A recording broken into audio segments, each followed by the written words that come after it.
What's up, y'all? It's your boy Big C back here with another video, and today we got the last part of my 5-part mini-series where we're ranking the top 10 players at each position in the NBA, and today we're ending it off with the top 10 centers in the league. If you guys enjoy seeing NBA content like this multiple times a week, leave a sub down below because we're well on our way to 100 subscribers. So before we talk about anything else, let's go ahead and hop into the video. Before we enter the top 10, I had 3 centers that I have on my honorable mentions list that I thought were too good of centers to be left entirely off the list, and Andre Drummond, Jarrett Allen, and Jusuf Nurkic. These 3 players are all very solid centers in the league and just narrowly missed this top 10 list. Now entering the top 10, I have Myles Turner of the Indiana Pacers. Myles Turner this season is a Defensive Player of the Year candidate, leading the league in blocks per game, and he has just been an absolutely defensive beast as long as being a very solid floor stretcher for the Indiana Pacers this season. So far this season for the Indiana Pacers, Myles Turner has been averaging 13 points per game, 7 rebounds, and an assist, while shooting 50% from the field, 33% from the three-point line, and nearly 80% from the free throw line, while averaging a league-leading nearly 4 blocks per game. Myles Turner has just been an absolutely paint beast on the defensive side this season, and that's how he's leading the league in blocks. Coming in at number 9, I have Deandre Ayton of the Phoenix Suns. After being selected with the number 1 overall pick in the 2018 NBA draft, many NBA fans expected Deandre Ayton to be a superstar in the league in no time, and although he hasn't developed into a superstar in the league, he has been a top 10 center in the NBA so far this season, leading the Phoenix Suns to having one of the best records in the Western Conference, while averaging 14 points per game, 12 rebounds, and 2 assists, while shooting 59% for the field and 71% for the free throw line, while averaging over a block per game. Deandre Ayton is a great offensive center, and he's even developed into a very solid defensive center, and that's why I have him here at number 9 on my list. Coming in at number 8, I have the center for the Atlanta Hawks and Clint Capela. So far this season, Clint Capela has shown why he has as big as a contract as he does in the NBA for the Atlanta Hawks, averaging 15 points per game, 14 rebounds, and 1 assist, while shooting 60% from the field and 56% for the free throw line, while averaging over 2 blocks per game. Clint Capela has had some games for the Hawks this season where he's just been flat out dominant on both sides of the ball, and he'll end the game with nearly 30 points and 20 rebounds. Clint Capela has been one of the best players on the Atlanta Hawks this season, and that's why I have him here at number 8 on my list. Coming in at number 7, we have the stretch 5 center from the Dallas Mavericks and Kristaps Porzingis.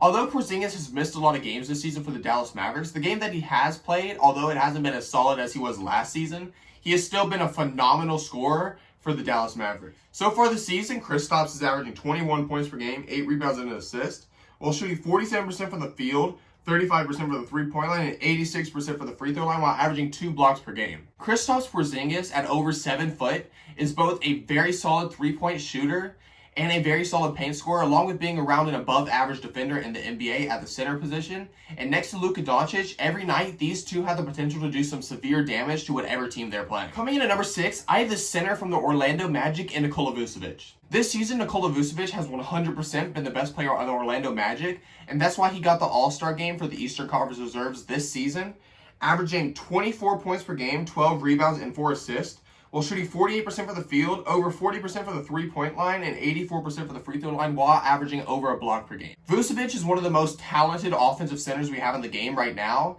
and his scoring this season has just been flat-out dominant at the scoring position, and that's why he is a 2021 Eastern Conference All-Star. Entering the top 5, I have the center for the Minnesota Timberwolves and KarlAnthony Towns. Cat this season, although the Minnesota Timberwolves, record-wise, have been the worst team in the NBA, Cat is still having a great season, averaging 22 points per game, 11 rebounds, and 4 assists, while shooting 50-40-90 from the field, with 52% for the field, 42% for the three-point line, and 94% for the free throw line, while averaging 2 blocks per game.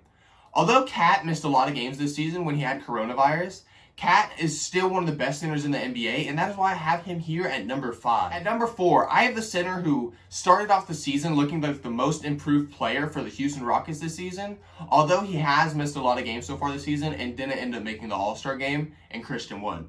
Christian Wood last year on the Detroit Pistons showed that he had the potential to be a great center in this league, and this season he has shown that nowadays he is a top center in the league, averaging 22 points per game, 10 rebounds, and an assist, while shooting 56% for the field, 42% for the three-point line, and 70% from the free throw line, while averaging 2 blocks per game for the Houston Rockets this season.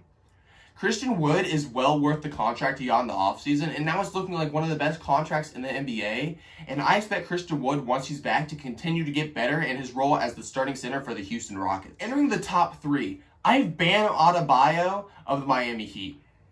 When Jimmy Butler was gone this season, Bam Adebayo was the reason that the Miami Heat got every single one of the wins they had, although it wasn't much to start the season. And now that Jimmy Butler is back, Bam and Jimmy look like one of the best duos in the NBA, thanks to the extra 20 points per game, 9 rebounds, and 6 assists that Bam Adebayo provides every night for the Miami Heat, while shooting 57% from the field, 33% for the three-point line, and 85% for the free throw line, while averaging over a block per game.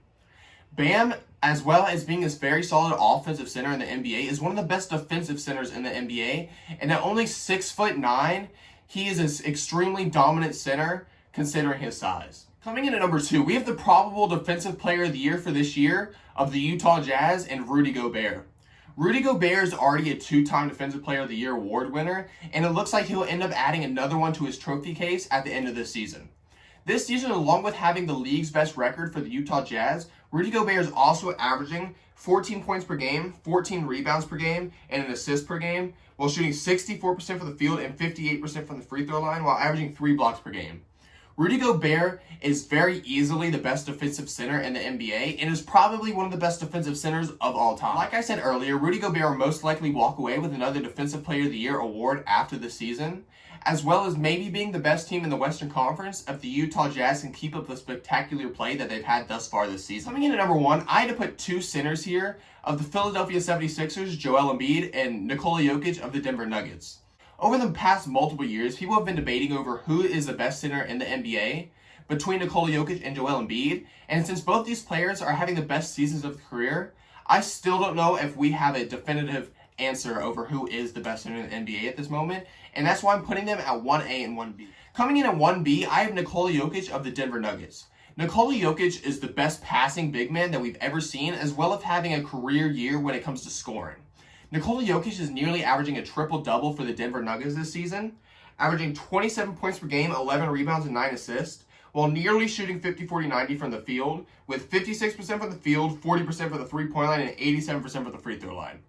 Nikola Jokic has just been an absolute beast for the Denver Nuggets this season, and has led the Denver Nuggets to looking like a playoff team once again in the Western Conference. And at 1A, most likely the center that I would give the slight edge to in this race, and Joel Embiid of the Philadelphia 76ers. This season, Joel Embiid has looked like the most dominant center that we've seen in the NBA since Shaquille O'Neal. This season, Joel Embiid is most likely a top 3 MVP candidate so far this season, averaging 30 points per game, 11 rebounds, and 3 assists, while shooting 54% for the field, 40% for the three-point line, and 85% for the free throw line, along with being one of the best teams in the Eastern Conference for the 76ers. The 76ers have just been flat out dominant so far this season thanks to Joel Embiid, and they'll most likely be a top 3 seed in the Eastern Conference when it's all said and done. Okay guys, I hope you enjoyed the video. This is the end of my 5-part mini-series where I'm ranking the top 10 players at each position in the NBA. So if you guys want to see what I had for the rest of the players in the NBA, go check out the other videos on my channel and leave a sub to the channel if you guys enjoy seeing NBA content like this multiple times a week. Also, let me know down in the comments below what kind of videos you want to see me in the future, whether it's like player spotlight videos where I'm talking about some of the coolest players upcomings in the NBA, players like Jimmy Butler and Fred VanVleet, or if you want to see more rankings like this. But for now, this is your boy Big C, and we'll see you next time.